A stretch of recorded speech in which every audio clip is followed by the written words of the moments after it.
Hello champs, today in this video we are going to discuss a topic of consumer equilibrium, and in this video we will going to discuss the topic of law of equimarginal utility. Equimarginal utility. इससे last video में हमने topic discuss करा consumer equilibrium का जो था utility से related जितने भी कॉन्सेप्ट थे like total utility, marginal utility and उसके बीच का रिलेशन हमने इससे लास्ट वीडियो में डिस्कस किया। तो अगर आपने वो वीडियो नहीं देखा है तो प्लीज़ उस वीडियो को जाके देखिए। ठीक है, तो आज हम कंज्यूमर इक्विलिब्रियम अच्छे से डिस्कस करेंगे। पहले हम देखते हैं कंज्यूमर इक्विलिब्रियम की डेफिनेशन क्या होती है। Consumer equilibrium refers to the situation when a consumer is having maximum satisfaction. Consumer equilibrium वो पॉइंट है। इक्विलिब्रियम का मतलब क्या होता है? एक पॉइंट जहाँ पे दो पॉइंट्स आके मिले एंड वहाँ पे वो सिचुएशन क्रिएट हो जहाँ पे कंज्यूमर जो है उसको सेटिस्फैक्शन जो मिले वो मैक्सिमम मिले, यानी उसको सबसे ज़्यादा वहाँ से संतुष्टि मिले जो भी वो प्रोडक्ट कंज्यूम कर रहा है, with limited income and no tendency to change his way of existing expenditure. देखिए डेफिनेशन हम इसको तोड़ के देखते हैं क्या है इसका मीनिंग। कंज्यूमर इक्विलिब्रियम का मतलब होता है वो सिचुएशन जो जब कंज्यूमर को मैक्सिमम सेटिस्फैक्शन मिले, मैक्सिमम संतुष्टि मिले विद लिमिटेड इनकम, जो उसकी इनकम है वो लिमिटेड है और वो उसकी कोई टेंडेंसी नहीं है कि वो चेंज करे अपने वे ऑफ एग्जिस्टिंग एक्सपेंडिचर, कि जो वो अपना एक्सपेंडिचर है वो भी सेम है, यानी उसके जो पास जो मनी है वो अभी सेम है, उसकी जो एक्सपेंडिचर करने के लिए मनी है तो उसको वो चेंज नहीं कर रहा है। ठीक है, तो ये एक सिंपल सी डेफिनेशन है कंज्यूमर इक्विलिब्रियम की। ठीक है, and the next part is that एक रैशनल कंज्यूमर जो होगा वो हमेशा चाहेगा कि बैलेंस कर पाए, balance is expenditure in such a manner that he gate maximum satisfaction with minimum expenditure. Rational consumer कौन होता है? जो कम पैसा खर्च करे, ठीक है, कम खर्च करे और उससे ज़्यादा लाभ मिले उसको, ठीक है, ज़्यादा प्रॉफिट मिले, तो वही उसको मैक्सिमम सेटिस्फैक्शन मिले ताकि वो जब वो मिनिमम एक्सपेंडिचर करे। तो रैशनल कंज्यूमर वो होता है जो इन दोनों के बीच का बैलेंस जानता है। ठीक है, ये दोनों डेफिनेशंस हैं, ये दोनों आपकी थोड़ी सी अंडरस्टैंडिंग के लिए हैं। इसके बीच में इसके ऊपर ज़्यादा डीप में मत जाइए कि आपको इसको बिल्कुल रटना है। आप इसको समझ के देखेंगे ना तो बहुत ईजिली समझ आएगा। कंज्यूमर इक्विलिब्रियम वो सिचुएशन होती है जब मैक्सिमम सेटिस्फैक्शन चाहता है विद लिमिटेड इनकम, जहाँ पे उसकी कोई टेंडेंसी नहीं है अपने वे ऑफ एग्जिस्टिंग एक्सपेंडिचर को चेंज करने की। ठीक है, अब कंज्यूमर इक्विलिब्रियम को हम दो कंडीशंस के अंदर डिस्कस कर सकते हैं। कंज्यूमर इक्विलिब्रियम दो कंडीशंस में। पहली कंडीशन है consumer spend his entire income on a single commodity. Let suppose consumer है, उसके पास सिंगल कमोडिटी है तो उसी पे ऊपर वो अपने एंटायर इनकम को कंज्यूम कर रहा है। ठीक है, एंड सेकंड केस क्या है कि consumer spend his entire income on two commodities. उसके बाद दो कमोडिटीज़ हैं और उसके बीच में उसको देखना है कि वो किसके ऊपर ज़्यादा एक्सपेंडिचर करेगा, किस पे कम करेगा। ठीक है, तो यही दो केसेस जो हैं इम्पोर्टेंट है। एंड जो लॉ ऑफ इक्विमार्जिनल यूटिलिटी है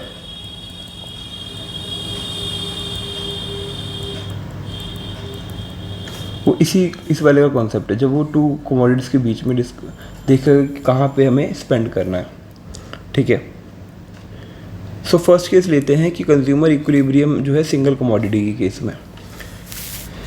लेट सपोज एक कंज्यूमर है जो परचेज कर रहा है सिंगल कमोडिटी, वो इक्विलिब्रियम पे जब होगा will be at equilibrium when he buying such a quantity of that commodity which give his maximum satisfaction. देखिए हर डेफिनेशन में हम ये देख रहे हैं कि उसको मैक्सिमम सेटिस्फैक्शन मिलनी चाहिए, तो ये पॉइंट तो हमें हर डेफिनेशन में लिखना ही है कि जब भी वो कमोडिटी को परचेज करेगा वो इक्विलिब्रियम पे कब होगा, जब वो उसको मैक्सिमम सेटिस्फैक्शन मिलेगा। तो consumer equilibrium will be achieved when consumer is getting maximum satisfaction. So ये सिंपल से ये वर्ड आप ध्यान रखिए, हर डेफिनेशन में ये लिखा ही है और ज़्यादा इसको रटने की कोशिश मत कीजिए। समझ के डेफिनेशन जब आप लिखेंगे तो आपको ज़्यादा लंबे टाइम तक याद रहेगी। ठीक है, देखिए ये पॉइंट वापस आ गया। बीइंग अ रैशनल कंज्यूमर वो इक्विलिब्रियम पे कब होगा? व्हेन उसकी मार्जिनल यूटिलिटी जो है जो हर सिंगल कमोडिटी जब वो एक्स्ट्रा एडिशनल यूनिट कंज्यूम कर रहा है, वो जो मार्जिनल यूटिलिटी है वो इक्वल है उसके प्राइस के जो वो पे कर रहा है फॉर द कमोडिटी। यानी इसका सिंपल सा मतलब है जो मार्जिनल यूटिलिटी है उस कमोडिटी की, लेट्स सपोज कमोडिटी एक्स की, तो वो इक्वल है उसके प्राइस के। ठीक है, देखिए मार्जिनल यूटिलिटी क्या होती है, जब हम एक्स्ट्रा कोई एडिशनल यूनिट कंज्यूम करते हैं एंड जो उससे हमें बेनिफिट मिलता है, जो उससे हमें यूटिलिटी मिलती है, उसको हम मार्जिनल यूटिलिटी कहते हैं। एंड प्राइस जो पे करते हैं हम उसको प्रोडक्ट को खरीदने के लिए, उसको हम पी से डिनोट कहते हैं, पी एक्स से। सो इसका सिंपल सा मीनिंग है marginal utility of x is equal to the price of x. ठीक है, इसको याद रखिएगा। हम देखें अगर मार्जिनल यूटिलिटी जो टर्म्स मनी की टर्म्स में देखें तो वो क्या होता है, marginal utility in utils upon में मार्जिनल यूटिलिटी ऑफ 1 रुपी। तो जो MU ऑफ M है, MU of M marginal utility of money की, हमें मनी से कितनी मार्जिनल यूटिलिटी मिल रही है, तो वो किसकी इक्वल है कि हमें MU कितना मिल रहा है यूटिल्स में उसका प्रोडक्ट को कंज्यूम करने में, अपॉन द MU ऑफ 1 रुपी। 1 रुपये में हमें कितना मार्जिनल यूटिलिटी मिल रहा है। ठीक है, ये आपको थोड़ी देर में और अच्छे से क्लियर हो जाएगा। अब हम आगे बढ़ते हैं। देखिए MU ऑफ 1 रुपी जो है वो एक्स्ट्रा यूटिलिटी है जो ऑब्टेन हो रही है जब हम एक एडिशनल रुपी को खर्च कर रहे हैं एक अदर गुड पे। देखिए इसको सिंपल देखिए, MU जो है किसी भी रुपी का, मान लीजिए हम 1 रुपी खर्च कर रहे हैं एक्स्ट्रा यूटिलिटी पाने के लिए। देखिए जब हम एडिशनल रुपी खर्च कर रहे हैं किसी गुड पे, लेट्स सपोज ये हमारा गुड है, ठीक है, हमने इसको कंज्यूम करने के लिए एक्स्ट्रा 1 रुपी स्पेंड किया। ठीक है, फिर जो यहाँ से हमें संतुष्टि मिली, सेटिस्फैक्शन, और we can say that utility, ठीक है, उसी को कहेंगे MU ऑफ 1 रुपी। ठीक है, उस 1 रुपी को खर्च करके जो हमें सेटिस्फैक्शन मिली वही कहेंगे मार्जिनल यूटिलिटी ऑफ 1 रुपी। ठीक है, एक्स्ट्रा यूटिलिटी जो हमें मिली, सिंपल सा मीनिंग ये है इसका। अब इक्विलिब्रियम कंडीशन कब होगी, जो ये हमारी इक्विलिब्रियम कंडीशन है वो किस केस में होगी। अभी हमने देखा, देखिए इक्विलिब्रियम को हम इस तरीके से भी डिनोट करते हैं, EQ ऊपर M छोटा सा। इससे कंफ्यूज मत होइए, इसको इक्विलिब्रियम कहते हैं, जैसे मैंने यहाँ पे लिखा है इक्विलिब्रियम कंडीशन। ठीक है, तो हमने देखा कि इक्विलिब्रियम कंडीशन कब होगी, जब MU x is equal to PX होगा, marginal utility of x is equal to price of x। ठीक है, ये हम अभी सिंगल कमोडिटी की बात कर रहे हैं। ठीक है, यानी कि हम जो एडिशनल रुपी स्पेंड कर रहे हैं, हमारा प्राइस क्या है, हम इस पैसे खर्च करेंगे तो उससे जो हमें मार्जिनल यूटिलिटी मिल रही है उस गुड से वो इक्वल होनी चाहिए। यानी जितना हमने पैसा स्पेंड किया वो इक्वल होनी चाहिए हमारे जो मार्जिनल यूटिलिटी के। स्पेंड मैंने उसका प्राइस जो था, सिंपल सी मीनिंग ये है। ठीक है, अगर मार्जिनल यूटिलिटी प्राइस से ज़्यादा है, यानी हम जो पैसा स्पेंड कर रहे हैं, ठीक है, जो हम मनी स्पेंड कर रहे हैं लास्ट 1 रुपी, वो ज़्यादा है उसकी प्राइस, जो मनी स्पेंड कर रहे हैं, देखिए मनी स्पेंड कर रहे हैं वो कम है हमारे को मार्जिनल यूटिलिटी, यानी उससे हमें स्पेंड करने से हमें ज़्यादा यूटिलिटी मिल रही है, ज़्यादा सेटिस्फैक्शन मिल रही है, तो कंज्यूमर क्या करेगा, उस प्रोडक्ट को और ज़्यादा खरीदेगा। तो देखिए उस टाइम पे कंज्यूमर इक्विलिब्रियम में नहीं, इक्विलिब्रियम कंडीशन क्या है, जब ये दोनों इक्वल हो, लेकिन अभी ये बढ़ा है मार्जिनल यूटिलिटी जो मिल रही है हमें उस प्रोडक्ट से, तो कंज्यूमर इक्विलिब्रियम में तो नहीं है। और क्या करेगा, देखो किसी भी चीज़ से अगर हमें ज़्यादा यूटिलिटी, ज़्यादा सेटिस्फैक्शन मिली है तो हम उसको और ज़्यादा कंज्यूम करना चाहेंगे, तो इसीलिए वो क्या करेगा, वो और बाय करेगा, गोज ऑन बाइंग, उस प्रोडक्ट को और बाय करेगा, because benefit is greater than the cost. Cost हमारी है प्राइस जो हम पे कर रहे हैं, और बेनिफिट हमारा जो है मार्जिन यूटिलिटी जो हमें सेटिस्फैक्शन मिल रही है, तो वो क्या करेगा, बाय मोर। जैसे वो बाय करेगा मोर, जैसे मार्जिन यूटिलिटी, जैसे वो गुड एक्स को और बाय करेगा तो धीरे धीरे क्या होगा, मार्जिनल यूटिलिटी कम होगी।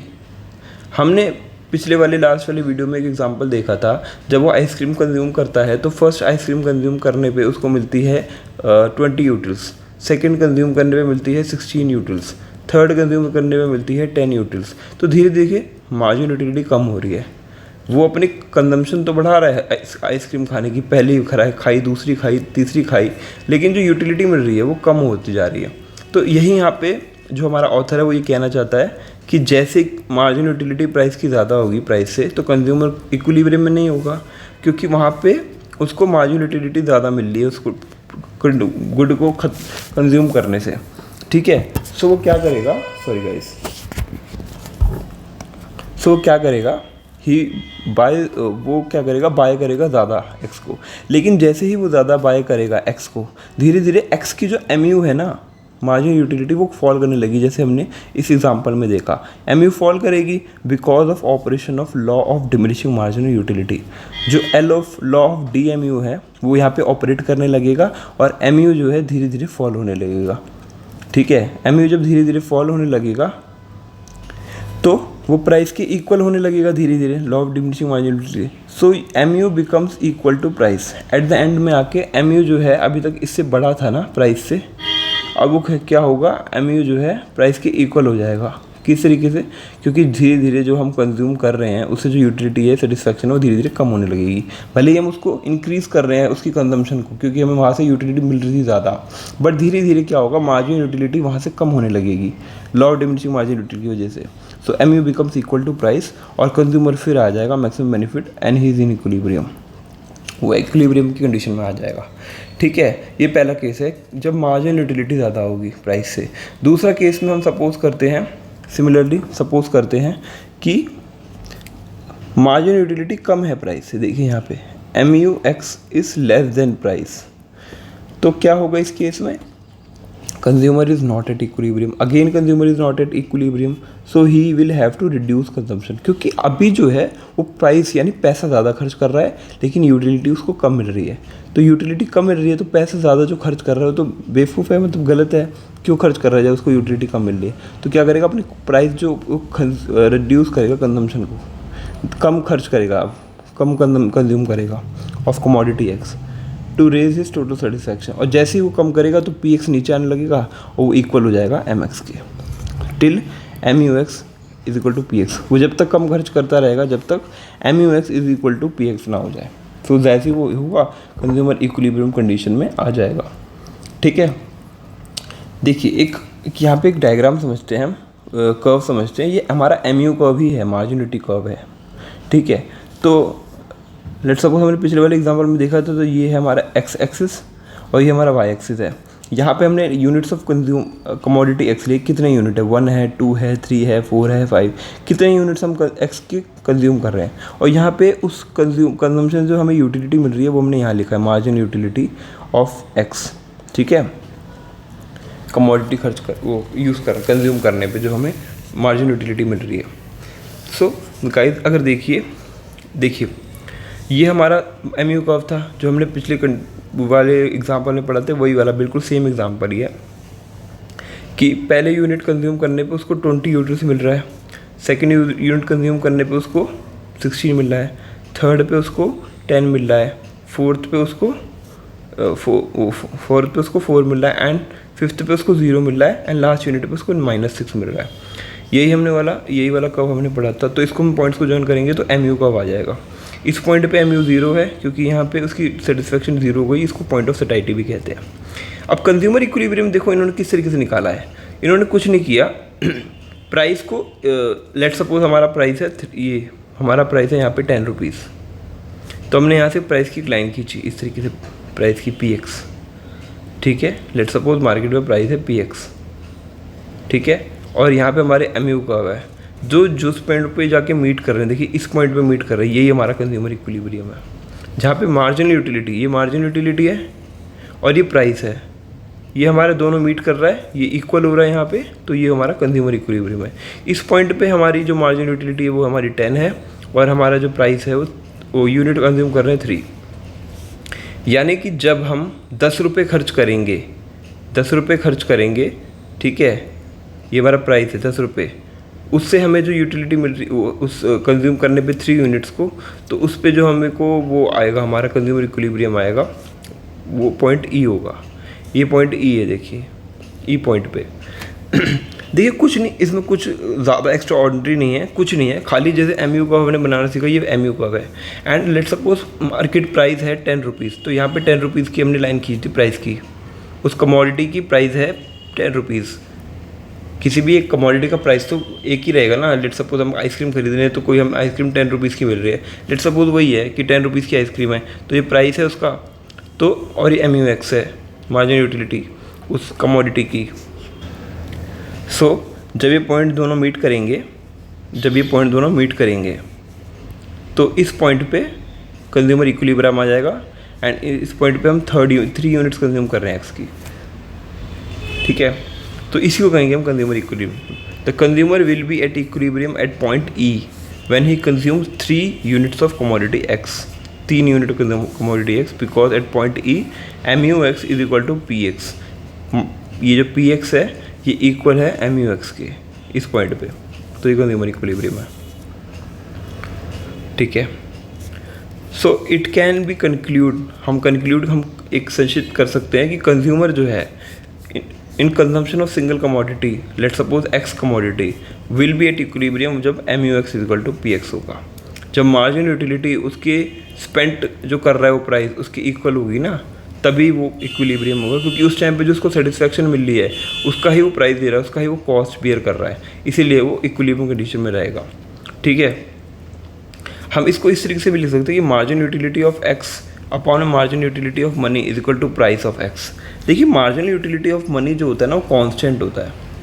कांस्टेंट क्यों होता है? क्योंकि हमारे पास जो पैसा है वो तो हमारे पास कांस्टेंट है ना, अभी के टाइम पे हमारा जो एक्सपेंडिचर करने का जो सोर्स है वो कांस्टेंट है, तो इसको हम यही लेते हैं। जैसे मार्जिन, इसको हम इस तरीके से भी लिख सकते हैं, ये थोड़ी सिंपल है। ये देखिए मार्जिन यूटिलिटी, इसको हमने क्या किया, इसको यहाँ ले आए और इसको यहाँ ले आए, इसके नीचे वही किया हमने।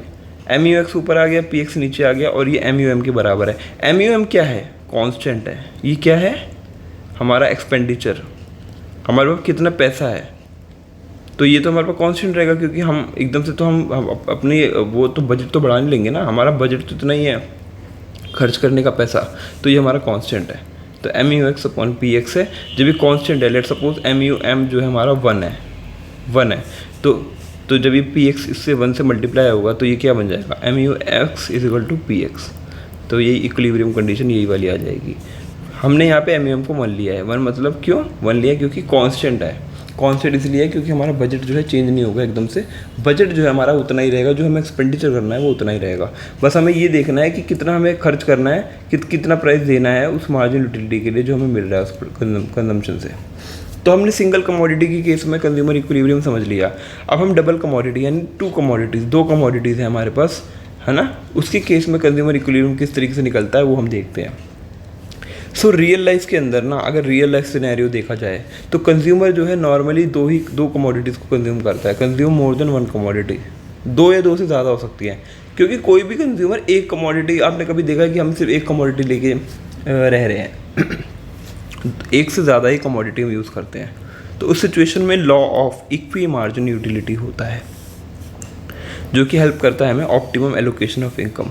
हमारा जो पैसा है, हमारी जो इनकम है, हम उसको किस तरीके से ऑप्टिमली यूज़ करें जिससे हमें मैक्सिमम सेटिस्फैक्शन मिले,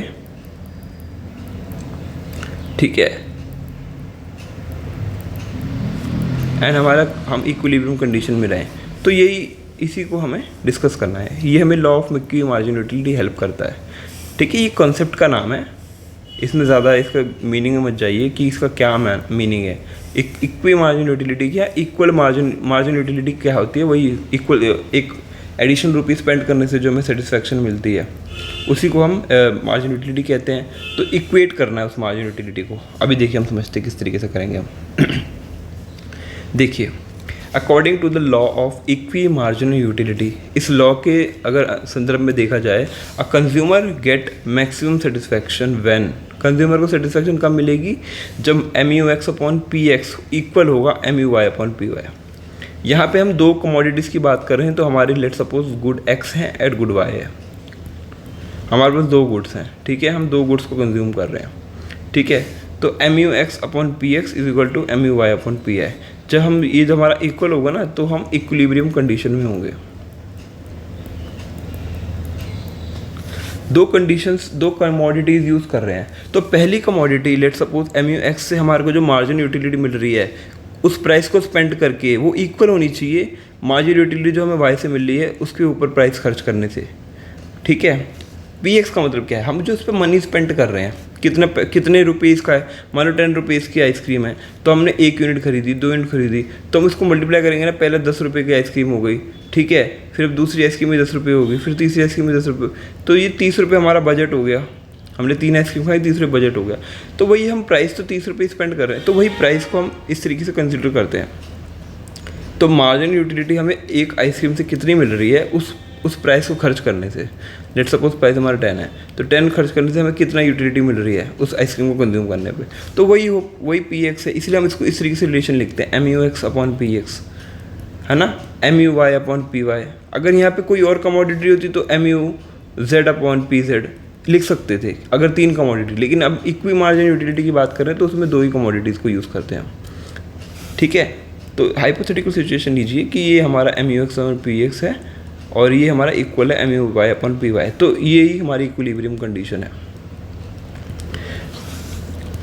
एम यू फॉल करेगा एज कंजम्पशन इंक्रीज, अगर हम कंजम्पशन को बढ़ाएंगे तो हमारी जो मार्जिन यूटिलिटी है वो फॉल करना चाहिए। ये हमारी दूसरी एजम्पशंस है, द सेकंड एजम्पशन, ठीक है। अगर हमारा एम यू फॉल नहीं करेगा ना, देखिए अगर हमें यूटिलिटी जो मिल रही है वो फॉल नहीं करेगी, तो हम तो कंज्यूम करते रहेंगे, उसको करते रहेंगे, बढ़ाते रहेंगे उसकी कंजम्पशन, एंड वो कभी प्राइस के इक्वल हो ही नहीं पाएगा, ठीक है। वो प्राइस से इक्वल नहीं हो पाएगा, इक्विलिब्रियम कंडीशन कभी अचीव नहीं हो पाएगी। तो ये एक कंडीशन है, एम यू फॉल करना चाहिए जब कंजम्पशन हम बढ़ाएं। कभी भी हम कंजम्पशन को इंक्रीज़ करेंगे, हम उसकी ज़्यादा कमोडिटी को खाएंगे, खर्च करेंगे, है ना, कंज्यूम करेंगे, तो उससे जो हमें यूटिलिटी अभी तक मिल रही थी ना वो धीरे धीरे कम होनी चाहिए। नहीं तो हम उसको कभी भी ऐसा नहीं करेंगे हम उसको कम कंज्यूम करें, हम उसको ज़्यादा ही करेंगे कंज्यूम, तो वो इस केस को फुलफिल नहीं करेगा। तो इक्वी मार्जिन यूटिलिटी के लिए मैक्सिमम सेटिस्फैक्शन कब मिलेगी, इस पॉइंट पे मिलेगी। ये पॉइंट होना ज़रूरी है, ये इक्विलिब्रियम कंडीशन है। अब क्या होते हैं, 2 कंडीशंस होती हैं नेसेसरी अटेन करने के लिए कंज्यूमर इक्विलिब्रियम, ठीक है। पहली कंडीशन क्या है, the ratio of M U to price is same in case of both the goods. Ratio of M U to price is same in case of both the goods, ये यही condition है। The ratio of M U to price is same equal होनी चाहिए in case of both the goods X और Y, यही कह रहा है ये। लेट सपोज हमने पढ़ा कि M U X upon P X is equal to M U M है, जो हमारा बजट है, ये हमारा बजट है, इसको कांस्टेंट मानते हैं, ठीक है। तो पहले हमारा कमोडिटी ये हो गया और दूसरा हमारा M U Y upon P Y वो भी एम यू एम हो गया, ठीक है। हमने इसको ए मान लिया, इसको बी मान लिया। जब हम इसको इक्वेट करेंगे, equation of A and B, जब हम इक्वेट करेंगे इन दोनों को, तो ये इससे कट जाएगा एंड ये इसके इक्वल हो जाएगा, ठीक है ना, क्योंकि ये कांस्टेंट है, ये दोनों में कांस्टेंट है। तो ये अगर इसके इक्वल है और ये इसकी इक्वल है, तो अल्टीमेटली ये इन दोनों के इक्वल होगा, ये आपस में दोनों इक्वल होंगे, क्योंकि हम पैसा जो स्पेंड कर रहे हैं, मनी जो स्पेंड कर रहे हैं, ठीक है, मनी की जो वो है मार्जिन यूटिलिटी तो सेम ही है, तो ये दोनों इक्वल कर देगा इसको, तो ये हमारी इक्विलिब्रियम कंडीशन आ गई। As M U of money is assume to be constant, देखिए यहाँ पे इसने लिख भी दिया, मैंने आपको पहले ही बता दिया कि एम यू एम जो है कॉन्स्टेंट है, इसने लिख भी दिया इसको, ठीक है। तो हमारी जो पहली कंडीशन देखो, नेसेसरी कंडीशन क्या है, पहली कंडीशन है कि ratio of M U of price is same in case of both the goods, वही ratio of M U to price is same in case of both the goods X और Y. And दूसरी condition क्या है, देखिए M U fall करना चाहिए जब consumption increase होगी। ये दोनों कंडीशन ज़रूरी है law of equi margin utility होने के लिए। एम यू फॉल करना चाहिए जब कंजम्पशन इंक्रीज होगी। मान लें हमने गुड एक्स की कंजम्पशन को अभी हम 10 यूनिट्स कंज्यूम कर रहे हैं, उससे हमें यूटिलिटी मिल रही है 100, तो हम उसको इंक्रीज़ करेंगे क्योंकि यूटिलिटी हमें ज़्यादा मिल रही है। लेकिन जब हम यूटिलिटी इंक्रीज़ करेंगे कंजम्पशन को, जो एम यू है वो धीरे धीरे फॉल करने लगेगा, क्योंकि law of DMU, diminishing margin utility, ठीक है, ये हमें हमेशा याद रखना है, DMU चलता है, ठीक है। नाउ क्वेश्चन क्या आएगा एग्जाम में, मैं आपको बताता हूँ। क्वेश्चन आएगा what happens when MUX upon PX is not equal to MUY upon PY। अभी तक तो हमने देखा कि MUX अपॉन PX जो है ये इक्वल है MUY अपॉन PY के, लेकिन अगर मान लीजिए ये इक्वल नहीं है, नॉट इक्वल, तो उस केस में क्या होगा, उस केस में क्या होगा, वही चीज़ हमें समझनी है। और एग्जाम में यही वाला क्वेश्चन आएगा, देख लेना आप का है।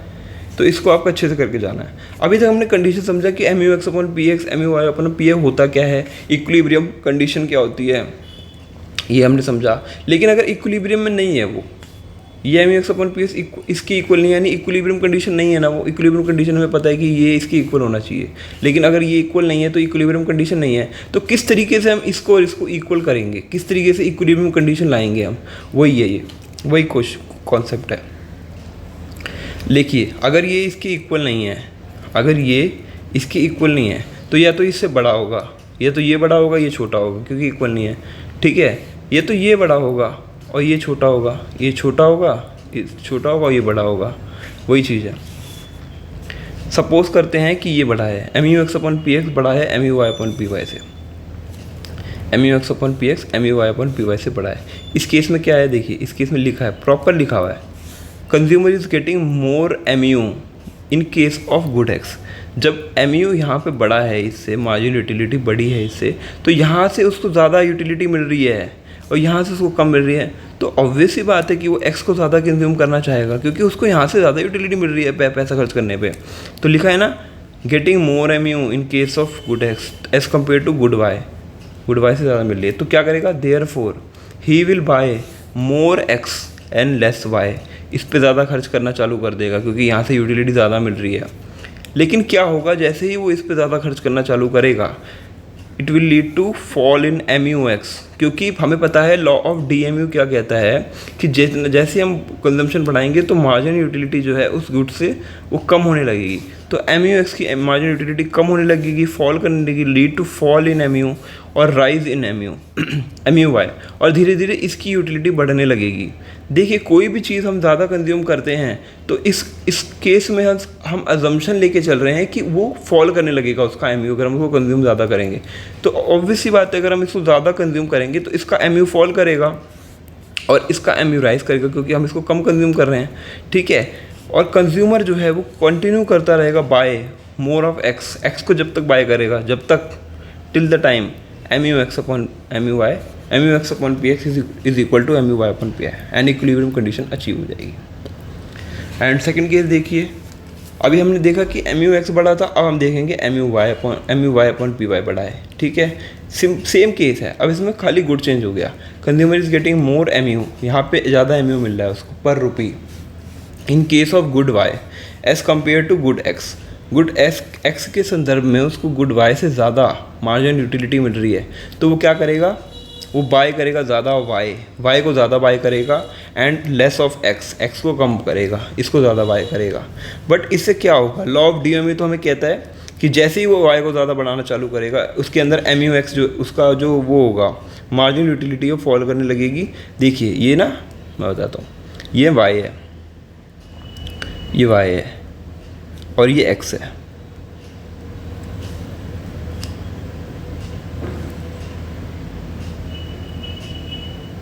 ठीक है। So lead to fall in M U Y कम होने लगेगा and rise in M U X बढ़ने लगेगा।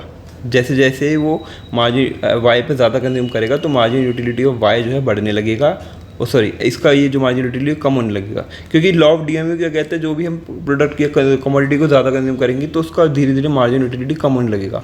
तो जैसे जैसे lead to fall in M U Y and rise in M U X, और कंज्यूमर जब तक कंटिन्यू करता रहेगा वाई को खरीदना, वाई को कंज्यूम करना, till the time M U X upon P X is equal to M U Y upon P Y, ये इक्विलिब्रियम कंडीशन अचीव होगी। सो क्या करना है आपको, इन दोनों कंडीशंस को अच्छे से समझना है, अच्छे से याद कर लेना है, ताकि एग्जाम में क्वेश्चन आए तो बिल्कुल आप वो ना हो, आपको कोई भी कन्फ्यूजन ना हो। और ये मैंने इसका डेरिवेशन इसलिए समझाया आपको, ये किस तरीके से ये कंडीशन इक्विलिब्रियम कंडीशन किस तरीके से आई, क्योंकि हम M U X upon P X को जब हम एम यू एम से इक्वेट करेंगे एंड सेकेंड को भी इक्वेट करेंगे, तो जब हम दोनों इक्वेट करेंगे तो ये तो कांस्टेंट है, ये भी कांस्टेंट है, ये भी कांस्टेंट है, तो ये इसके इक्वल है, ये इसके इक्वल है, और अल्टीमेटली ये दोनों एक दूसरे के इक्वल हो जाता है। ये हमने डेरिवेशन भी देख ली कि इस तरीके से इक्वल आया, और अगर ये इक्वल नहीं है तो उस केस में क्या होगा, वो हमने दोनों केसेस देख लिए। तो सिंपल सा इसका मीनिंग ये है कि अगर M U X upon P X is equal to M U Y upon P Y, so ये हमारी नेसेसरी कंडीशन है इक्विलिब्रियम के लिए, इतना हमें ध्यान रखना है, ठीक है। सो इस वीडियो में हमने डिस्कस किया मार्जिन यूटिलिटी को किस तरीके से, जो हमें सिंगल कमोडिटी एंड दो कमोडिटी से मिलती है, उससे क्या हमें उसको किस तरीके से हमें समझना है, और अगर वो इक्वल नहीं है, इक्वेट नहीं कर रहा है, इक्विलिब्रियम कंडीशन नहीं आ रही है, तो उस केस में हमें किस तरीके से इसको इक्वेट करना है वो भी हमने समझा। सो इस वीडियो में इतना ही, एंड इसके नेक्स्ट वीडियो में हम, अभी चैप्टर 2 कंप्लीट नहीं हुआ है, चैप्टर 2 का भी एक टॉपिक और है, and that is ordinate utility, जिसको हम indifference curve IC curve analysis भी कहते हैं।